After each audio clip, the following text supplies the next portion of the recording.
अकील, हम आपसे बार बार पूछते रहे कि 27वीं आईनी तरमीम आने वाली है या नहीं। आपने हर दफ़ा कहा कि ऐसा कुछ भी नहीं है, नहीं आने वाली। अब बताएं कि ये डिस्क्रिमिनेशन आपने हमारे साथ क्यों की? बिस्मिल्लाहिर्रहमानिर्रहीम। सुजैन साहब बहुत बहुत शुक्रिया। देखिए, बिल्कुल डिस्क्रिमिनेशन नहीं थी।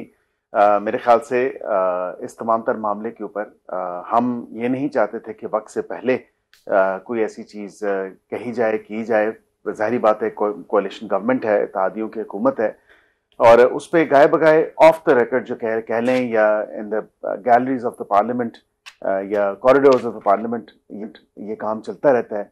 लेकिन बाज़ाब्ता तौर पे इस पर कोई काम शुरू नहीं किया गया, और उस पर जब बाज़ाब्ता तौर पे अब शुरू हुआ है तो आप देख रही हैं कि कंसल्टेशंस भी हो रही हैं, बातचीत भी हो रही है, ब्रॉडर कंसेंसस भी रीच करने की कोशिश की जा रही है। इस तमाम तर हवाले से एक अच्छी जो बात है, इन एसेंस अगर देखें तो पहला जो एक राउंड था, उस राउंड में जो उन्होंने बिलखसूस एक समथिंग ऑब्वियसली जो डिनाई नहीं की जा सकती, जिसमें हमारी फोर्सेस के लिए उनको मज़ीद जो है वो बेहतर एक यूनिफिकेशन या कोहेजन या कोऑर्डिनेशन के हवाले से जो नेशनल सिक्योरिटी के एम्बेट में चीज़ें आती हैं, हमने उनको बिल्कुल उस पर उन्होंने आमादगी जाहिर की है, और इस तमाम तर मामले से जो है अच्छी खुशाइन बात है। इसके साथ साथ कॉन्स्टिट्यूशनल कोर्ट पे भी उन्होंने आमादगी जाहिर की है।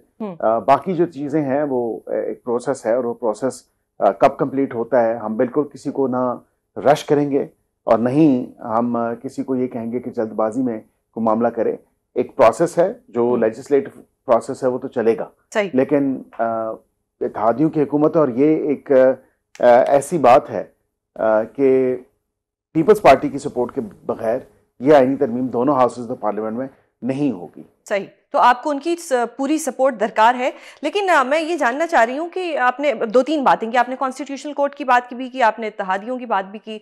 हमने आज देखा जो पहली बिलावल साहिब की एक रिजर्वेशन थी, उन्होंने कह दिया कि जी जस्ट 243 की हद तक तो हम हैं। अब देखते हैं दूसरी में क्या होता है। कॉन्स्टिट्यूशनल कोर्ट की जो आपने बात की, तो क्या कॉन्स्टिट्यूशनल बेंच सही काम नहीं कर रहे थे कि कॉन्स्टिट्यूशनल कोर्ट बनाने की जरूरत पड़ गई?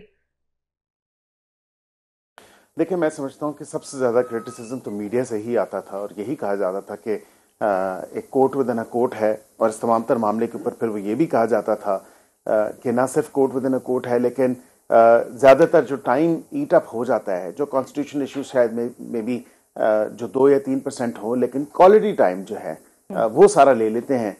बाकी दीगर केसेस जो हैं वो इल्तवा के शिकार होते हैं, वो लेट हो जाते हैं, वो टेकअप नहीं होते। अब देखें ना, जज आसमान से ला के तो नहीं बिठाने, अब उसी अदालत के ही जज हैं जिन्होंने कॉन्स्टिट्यूशनल इश्यूज पे कॉन्स्टिट्यूशनल बेंच में काम करना है, और उसके साथ साथ रेगुलर डॉकेट में भी उन्होंने केसेस टेकअप करने हैं, और रेगुलर बेंचेस में भी बैठना है। तो फिर ये नाइंसाफ़ी थी। जाहिरी बात है, आम शहरी के साथ नाइंसाफ़ी है कि बेंच बनाने के बावजूद भी उनको इंसाफ की जल्द फराहमी जो है वो अगर मैसर नहीं हो रही, तो फिर इसका एक वायबल मेथड ये भी था चार्टर ऑफ डेमोक्रेसी के हवाले से। गो कि अब मुझे आप पता है कहेंगी कि वो 6 साल के लिए था, तो हो सकता है हम उसको कुछ टाइम के पीरियड के लिए बनाएं और इतना लंबा चौड़ा जो है उसमें ना जाएं, लेकिन हम ये चाहते हैं कि कम से कम ये केसेस टेक अप हो जाएं। ऑलरेडी जो है मामला आप देख रही हैं कि किस तरह डिले होता है, and justice delayed is justice denied. True. तो आपने जो बात की कि जो जजेस हैं या कोई आसमान से तो नहीं लाए जाएंगे, क्या कोई रिटायर्ड जजेस भी होंगे इसके अंदर? कुछ खास लोगों का नाम भी लिया जा रहा है, क्या वो खास लोग भी होंगे? देखिए, मैं ये आपको ज़रूर बता सकता हूँ कि इसका क्राइटेरिया वही होगा जो जुडिशल कमीशन ऑफ पाकिस्तान के अंदर एक सुप्रीम कोर्ट के जज की एलिवेशन का क्राइटेरिया होता है। सही सही। अकील, एक और चीज़, जो जजेस के ट्रांसफ़र की बात हो रही है, मुझे इस पर थोड़ी सी आपकी गाइडेंस चाहिए, क्योंकि आप भी लॉयर हैं, मैं भी लॉयर हूँ, कि क्या जो जज जिसको ट्रांसफ़र का खौफ नहीं होगा वो अच्छे फैसले देगा, या वो जज जो एक प्रेशर में होगा कि जी अगर मैंने हुकूमत के खिलाफ कोई फैसला दे दिया तो मुझे लेके ट्रांसफर कर दिया जाएगा, वो अच्छे फैसले देगा? तो इन दोनों जजेस में से अच्छे फैसले कौन देगा? मेरे ख्याल से जज वही अच्छा फैसला देगा जिसको फेयरलेस होना चाहिए। जो फेयरलेस होगा वो ये नहीं परवाह करेगा कि उसकी कोई नौकरी है, क्योंकि ये नौकरी नहीं है।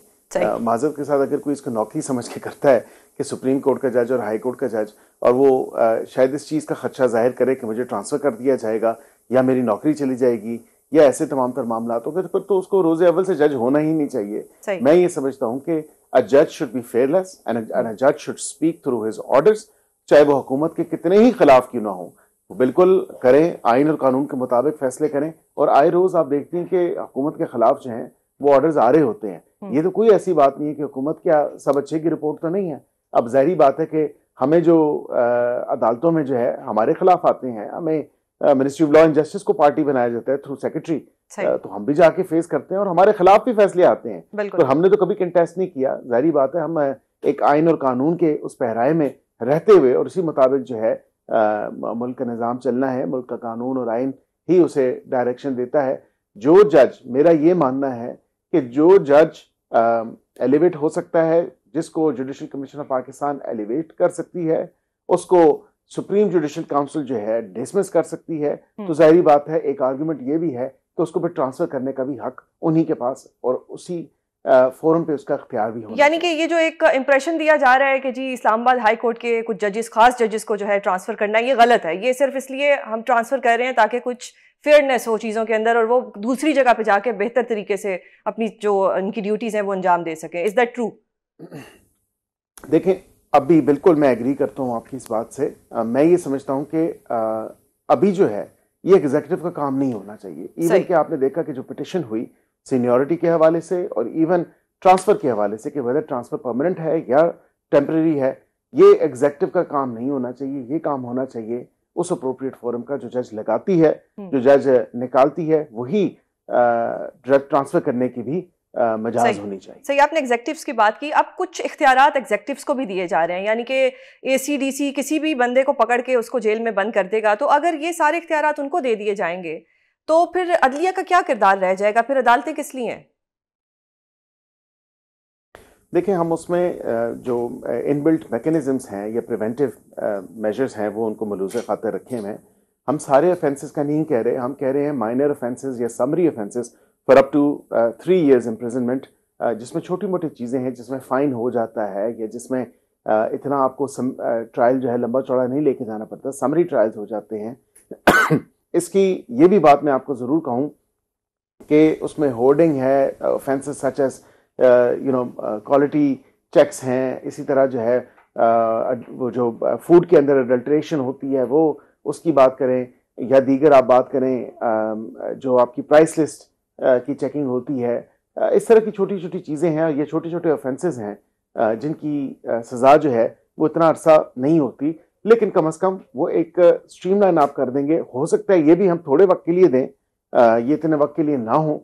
वजह उसकी है कि कम से कम निचली अदालतों पे दफ़ा 30 के जो मैजिस्ट्रेट्स हैं उनकी आप अदालतें देखें तो भरी पड़ी हैं। क्या काम होता है वहाँ पे? सिर्फ आके रिमांड होता है, वहाँ पे सिर्फ आके जो है वो प्रोसीड ही नहीं कर सकती। सो वे माइंडफुल ऑफ द फैक्ट कि सेपरेशन ऑफ पावर्स का कॉन्सेप्ट है और होना भी चाहिए, लेकिन उसके साथ साथ कम से कम जो जिस तरह बरतानिया में ले मैजिस्ट्रेट्स हैं उसी तरह जो है कम से कम एक हम ये चाहते हैं चीज़ के जो इंसाफ की फराहमी है वो जल्द से जल्द हो। सही। तो अकील, अब ये जो ड्राफ्ट है ये आपने पढ़ा है? क्योंकि मतलब जर्नलिस्ट के साथ शेयर करने की बात की गई थी, प्रेस जो बार एसोसिएशन है उनके साथ इख्तियार वली साहब ने एक शो में फरमाया था। क्या आपने ये पढ़ा है? क्योंकि मैंने तो अभी तक ये नहीं पढ़ा, किसी ने भी नहीं पढ़ा। देखिए, मैंने ना सिर्फ ये पढ़ा है बल्कि मैं इस पे काम भी कर रहा हूँ और अभी भी मैं दफ्तर में मौजूद हूँ। मैं बैक एंड फोर्थ जो है इस पे हमारी चीज़ें चल रही हैं और ये हतमी शक्ल में तब तक नहीं आएगा जब तक हमारा बड़ा इत्तेहादी जो है वो उसकी क्या सोच है इस तमाम तर मामले पे, अपनी सीईसी के अंदर जो डिसीजंस हैं, क्योंकि ड्राफ्ट जो है वो एक वर्क इन प्रोग्रेस है। मैं अगर आपके साथ अभी ड्राफ्ट शेयर करूँ, आप कहेंगे कि अकील आपने मुझे जो ड्राफ्ट दिया ये तो वो नहीं है, इसमें तो काफ़ी चीज़ें बदल गई हैं जब वो ले होगा पार्लियामेंट के अंदर। तो मैं समझता हूँ ये भी ज्यादती है, इसलिए वक्त से पहले नहीं। मैं समझता हूँ जब तमाम तर चीज़ें राइप हों इस सारी सिचुएशन में, तो फिर उसके बाद ही जब तमाम इशू सेटल हो जाएं, किस पे वो सपोर्ट करेंगे, किस पे सपोर्ट नहीं करेंगे, ताकि वो फाइनल शेप जो है इख्तियार कर ले, तो फिर उसके बाद मैं समझता हूँ बार काउंसिल्स के साथ भी इंगेजमेंट है वो भी हो जाएगी और वो भी हम करेंगे, बार एसोसिएशन के साथ भी करेंगे, सिविल सोसाइटी और रेलेवेंट स्टेक होल्डर्स के साथ भी होगी और उसके बाद पार्लियामेंट में ये आएगा। तो ये कहना दुरुस्त है कि इत्तेहादी इस वक्त आपके साथ ऑन बोर्ड है इसकी मेकिंग में, इसकी ड्राफ्टिंग में? जी, मेरे ख्याल से बिल्कुल वो उसको इवन फर्दर शेप अप कर रहे हैं। अगर उनकी तरफ से कोई ऐसी चीज आती है जिस तरह 140A की बात आई, देखिए ना, इत्तेहादियों की तरफ से तो ये बात भी आई एमक्यूएम की तरफ से, तो ये भी चीजें डल रही हैं, ये तो ऐसी कोई बात नहीं है। It's again I am saying it's a work in progress. तो अकील, ऑपोजिशन का क्या होगा? ऑपोजिशन को तो बिल्कुल ही आपने साइड पे रखा हुआ है। ऑपोजिशन का जो काम है वो या जो करने वाला काम है वो नहीं कर रहे, बस उनको सियासत जो है वो करनी है, और वो भी सिर्फ अपने पॉलिटिकल गेन्स के लिए, अपने पॉलिटिकल जो उनके कह लें नैरेटिव को तकवीत देने के लिए। अब असल तो काम ये है ना कि वो आए, बैठें हुकूमत के साथ और कहें कि जी हमें भी, we also want to be part of this, क्योंकि अभी हमें नेशनल असेंबली में और सेनेट में उनकी जरूरत नहीं है, लेकिन फिर भी हम चाहते हैं कि सबको साथ लेके एक ब्रॉड बेस्ड कंसेंसस डेवलप किया जाए, जिस तरह पिछली दफा किया गया था। और उनको कहा था और वो माने थे तमाम तर बातों पे। मौलाना के सामने वो ऑन वीडियो रिकॉर्ड पे है जो कहते थे कि जी बिल्कुल ठीक है, हमें कोई प्रॉब्लम नहीं है। उनके कहने पे ही जो है ये रखा गया बेंच का आइडिया, और फिर आखिर में वो आके मुकर गए, और बिल्कुल आखिर में आके उन्होंने कहा जी कि हमारे पॉलिटिकल नैरेटिव जो है या पॉलिटिकल पोजीशनिंग जो है हमारी, वो ऐवान से बाहर कुछ और है, ऐवान के अंदर कुछ और है।